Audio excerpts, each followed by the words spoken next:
South Florida, and welcome back to this edition of WDNA's Frost Jazz Hour right here on WDNA's 88.9 FM, the home of serious jazz. I'm your host, Marcello Carelli. It's nice to be sitting at the drum chair while hosting today, and I'm here with two very special people. That's Maxwell Schwartz on the bass from Berkeley, California, and Tim Watson on guitar from Lexington, Massachusetts. These are my two friends and colleagues, part of the Stamps Jazz Quintet, but it's only trio for safety reasons, obviously. So we're happy to be here playing some music for you. We're not going to do too much talking this week because I know our viewers, we really just want to hear some music after all. So, we're gonna start off with actually a composition of mine that I wrote while being home in quarantine for a bunch of months, and I thought it'd be fitting to write a tune because there's not too much going on when you're just sitting at home for months. So I called this one Nothing to Do Blues, and we're going to start with that one. And then after that, we're going to play a tune by Steve Swallow entitled Falling Grace. So enjoy the Stamps Jazz Trio.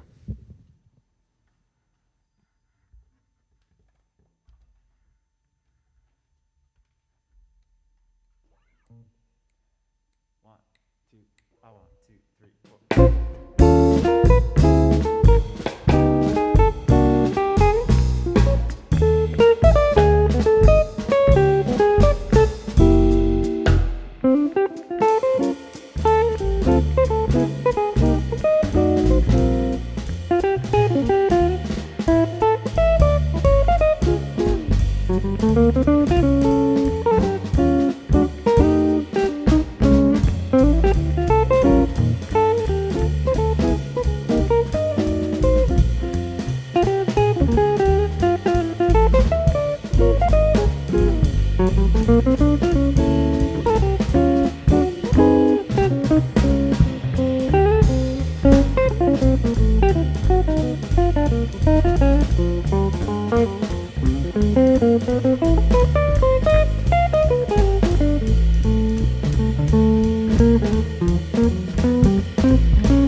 Thank you so much for listening. This is WDNA's Frost Jazz Hour right here on 88.9 FM, the home of serious jazz. You've been listening to the Stamps Jazz Trio featuring myself, Marcello Carelli, Maxwell Schwartz on bass, and Timothy Watson on guitar. We started with a tune of mine entitled Nothing to Do Blues, and then we followed that with a beautiful Steve Swallow tune entitled Falling Grace. That's always such a beautiful tune to play. I learn a lot every time I play that one. Yeah, Max, I wanted to start with you, and thanks for being here and for playing our what probably is our final Stamps radio show. Yeah, I suppose so. It's kind of crazy. I want to say we do one of these every semester. This might be our 8th one that we've done. I 8th think and so. final. Yeah, it's crazy, Yeah. But happy to be here playing with both of you. And so the first thing I wanted to ask is, because we're finishing up here, we're graduating in the spring here in May. What kind of things do you have planned for afterwards? Because I know you have a lot of hidden talents that not a lot of people know about that you'd like to show to the world. Well, yeah, I like to. I just feel like this time in a young person's life is a good time to accumulate all the skills you think you might want to put to use in your profession, in your professional life, because what's better than doing something you want to be doing, something you love for your career? That's like a dream come true. And I like a lot of things, so it makes it a little bit easier, I would like to think, than just having one thing that I enjoy. So in addition to being a player, I really love research, and I've been doing a lot of research, and I've started taking some master's courses at UM in the jazz pedagogy program, which Dr. Chuck Bergeron runs. Yep. And a lot of that research is helping to sort of inform how I would hope to be a jazz professor. So actually at the moment I'm working on a 3-part paper. It's 3 papers altogether that sort of are looking at the origins of the recorded music industry and jazz, and sort of how the birth of our recorded music industry was essentially, to sum up 3 papers worth of stuff into a single phrase, basically on the backs of jazz musicians in the 1920s, that the recorded music industry came to be the way that it is. So I'm sort of looking at all this research from that, writing papers, and creating what I hope will be the curriculum of my jazz pedagogy career. Yeah. So it's fun. That's great, man. Yeah. And speaking of recording, I know you've been really getting into doing some recording from your house. You're kind of doing a little home studio thing, and I've been on a couple of recordings you've mixed and engineered, and then also you're doing something for a church. You're the head mixer for I've been the sound engineer at St. Thomas Episcopal Church down on Red Road and 88th Street. I guess since I was a sophomore, so about 3 years that I've been working there. So I work for the choir. So Dr. Gene Greco is the music director there. So I record their stuff, and I record for the contemporary band, which is called 40 Days, like 40 Days and Nights of Noah's Ark. Oh, yeah. So Alex Brandenburg is also in that group. I've been doing that stuff, and working on recording actually a band that I formed at UM with some other UM students. We're working on a record right now, and Steve Guerra is producing that record, and we're going to be recording it in the Week studio right at the end of the semester during reading days. So what do music students do with their reading days? You go in the studio. So yeah, no, definitely. Yeah, so working on that stuff. So working on my songwriting, and especially for that group, which is called Everwild. It's kind of a weird instrumentation, very distant from a lot of the stuff we're doing today. So it's kind of cool to be adding that to my musical Swiss Army knife, as I like to call it. Yeah, man. No, I mean that's great. I've heard some of the stuff that you've done, man, and it's really, really killing. Thank you. So, but we look forward to hearing some of that recording. I know, speaking of recording, we're going to be coming out with a record as a quintet, the Stamps Quintet. We're kind of working on picking takes and that whole process and getting a cover and all that. We did put out a record our freshman year entitled Blue Paint. I believe it's on streaming services, but buy a CD and let us know if you want an actual copy, because we have tons of CDs sitting in our professor's office.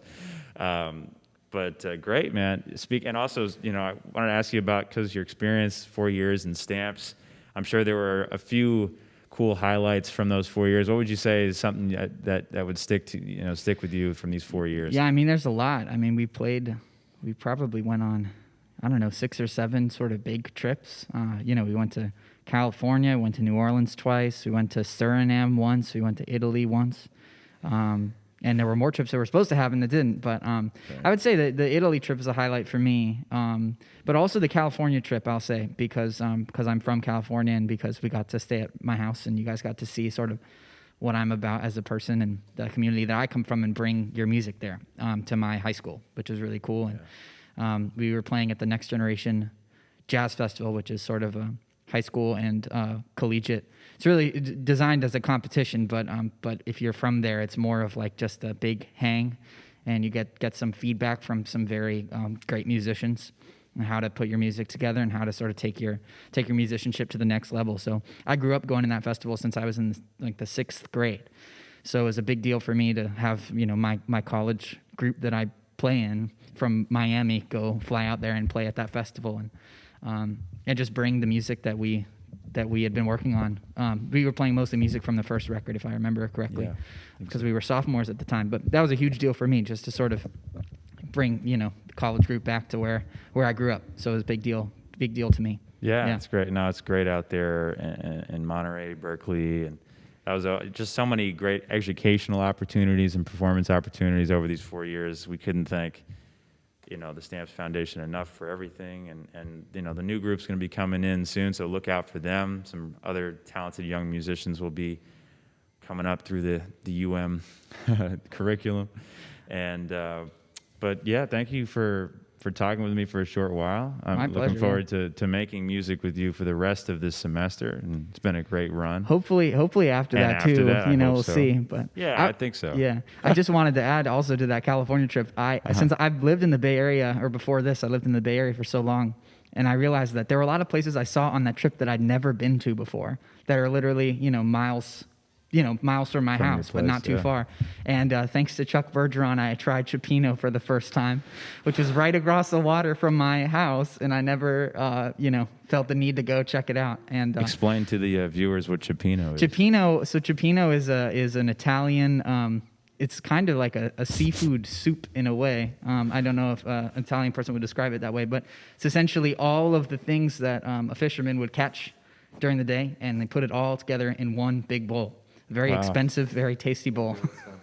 It's amazing. It's amazing. Yeah, but it's apparently sort of a San Francisco Italian food delicacy that I had never been into. And Chuck Bergeron said, if we're going to the Bay Area, we got to try Chipino. You're like, okay, great. So anyway, yeah, it's just nice to explore with this band even close to home, Sure. Well, yeah, man. And hopefully more trips of those to follow even after college and everything. But thanks for talking with us.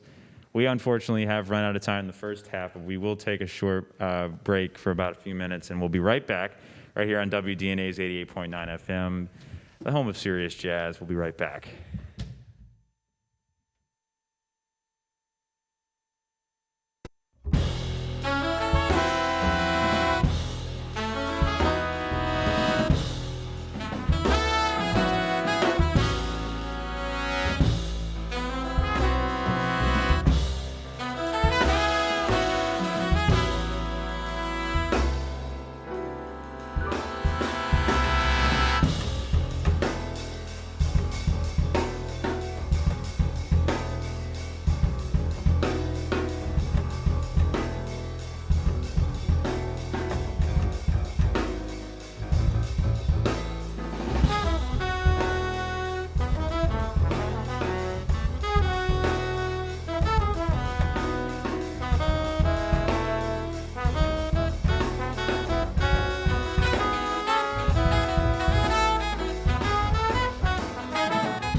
Hey, and welcome back to this edition of the Frost Jazz Hour, right here on WDNA's 88.9 FM, the home of Serious Jazz.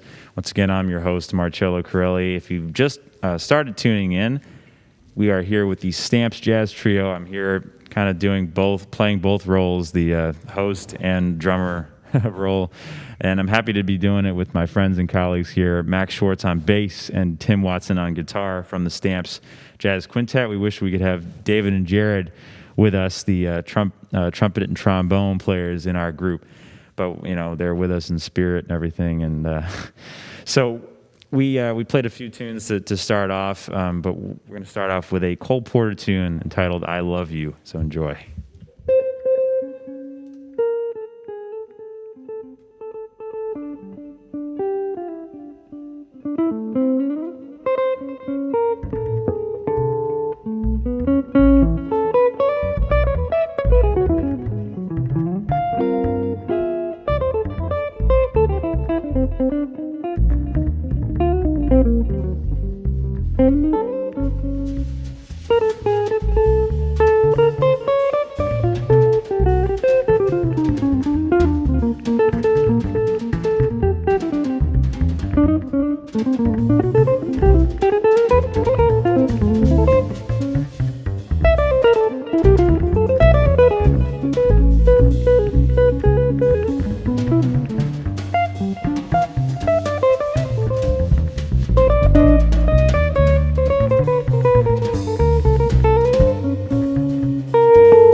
That was Cole Porter's I Love You, done by the Stamps Trio.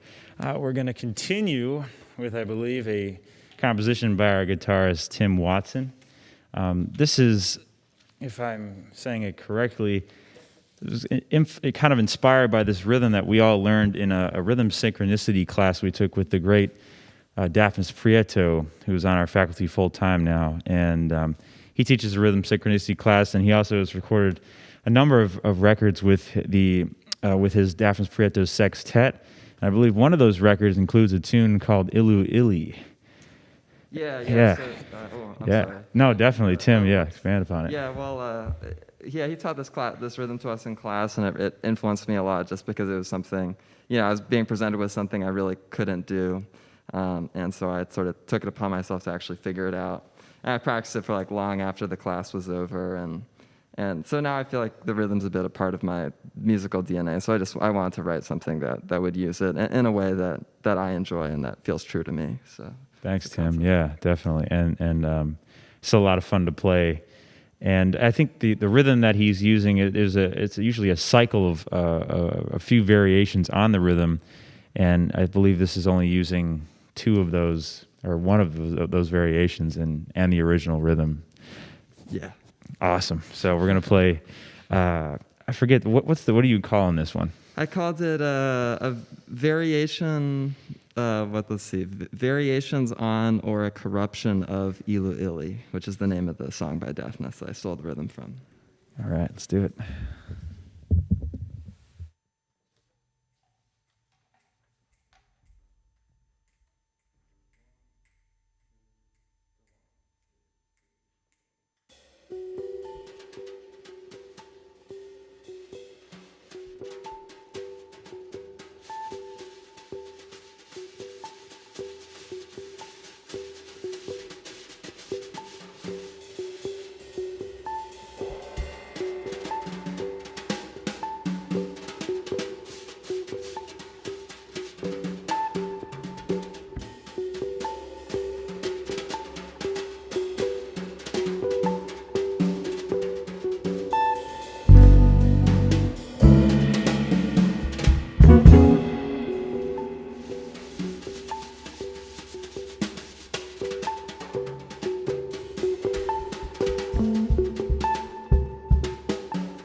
Thanks for listening. That was a Tim composition modeled after the Daphnis Prieto composition Ilu Ili. And yeah, so Tim, welcome to the show again. Thank you. It's a pleasure. Yeah. Yeah, man. It's so cool that you're the host now. Yeah. It's cool, man. You know, I'm enjoying it, and it's even more fun and relaxing when I get to play and do it at the same time. Yeah, man. that's a vibe for sure. Yeah. So yeah, man. But I heard you just had your senior recital, man. I heard it really went well. What are your takeaways from that, man? Oh, thanks. Well, yeah, no, I mean, I had a really good time. I mean, my takeaways are if you get your most killing best friends who can read anything, and if you mess up, will help you get out of the situation. Yeah, my takeaway is if you get those people to play for you, you'll have a very good time, and the music will turn out pretty nicely. Definitely. And that was one of the songs that we played on that recital, and Yeah. I wrote it like, honestly, like sort of late at, my recital was last Friday. I wrote it like late at night on Wednesday, just like, God, I got to write this tune. And then everyone sort of, including me, ended up liking it more than all the other ones. So it's funny how that goes, you know. It is. Sometimes that's really just, you know, the things you slave over don't turn out as amazing as you hoped. And the things that you just sort of, you know, you just create haphazardly end up being kind of nice. So Yeah, definitely. Like I've been in that situation. You write a tune in like a day or two, and you don't really mean to. You don't think it'll be as profound as like the rest of your tunes are impacting on your musicianship. But I mean, this is a great tune, man. So Thanks. Yeah, challenging to play trio, but certainly fun. You guys Yeah. did a great job. Yeah. Oh man, thanks. So who were some of the guys on there? I know some of the guys are alumni of UM. Yeah. Well, yeah. So we had Marty Quinn on bass, who was a master's student, amazing bass player. Gib Mandish on drums, also a master's student back in the day. Yeah, amazing drummer. And David Snyder, who's in the Stamps Quintet, and I really had him working hard playing these crazy synth keyboard patches and going back between trumpet and keyboard, but he really did an excellent job. So that's great. Yeah, I think you can go back and watch the recital, right? I believe. Certainly, yeah. I think if you Google Timothy Watson recital or something, you can watch it. But I mean, that's your prerogative.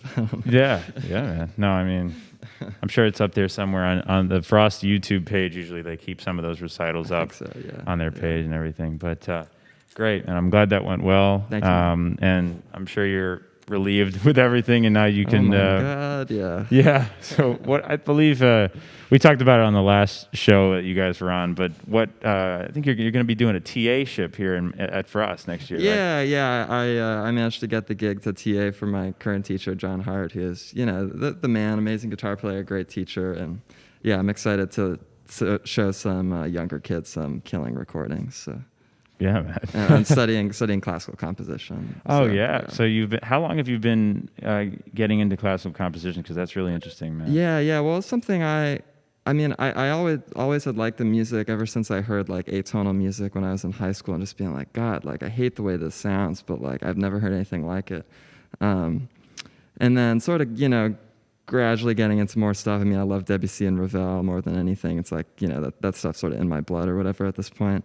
And then over the past year, especially during coronavirus, I thought, this is the time to take things seriously. I'm going to try to learn like do what we all did with jazz, which is just learn as many recordings as you can, as many different artists, and understand what makes them unique, and just trying to do all that work, and studying with a composer who lives in Belgium, which I've learned a lot from him, gotten hip to some like European new music that I would never heard otherwise. So yeah, I've been having a wonderful time learning about that stuff. Awesome, man. Well, we look forward to hearing some of your compositions in the future. Thank you. Yeah, man. they're very noisy. Yeah. Awesome. Well, thanks for being with us, Tim. And we're gonna continue with some more music. Which one? What are we gonna play? I think it's our last one because we only got. Yeah, In Walked Bud, right? Minutes we got. Dang. Time goes by. Yeah. We're gonna do this tune entitled "In Walked Bud," and Thelonious Monk composed this one. So thank you again for tuning in, and tune in again next week for another great student group that I'm not too sure of yet. But you've been listening to WDNA's Frost Jazz Hour on 88.9 FM. Have a great rest of your day.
Thank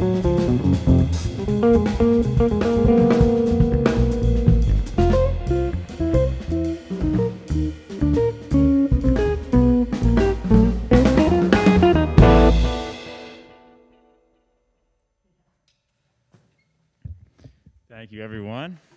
Have a great rest of your day. That was the Stamps Jazz Trio. See you next week here on WDNA's 88.9 FM.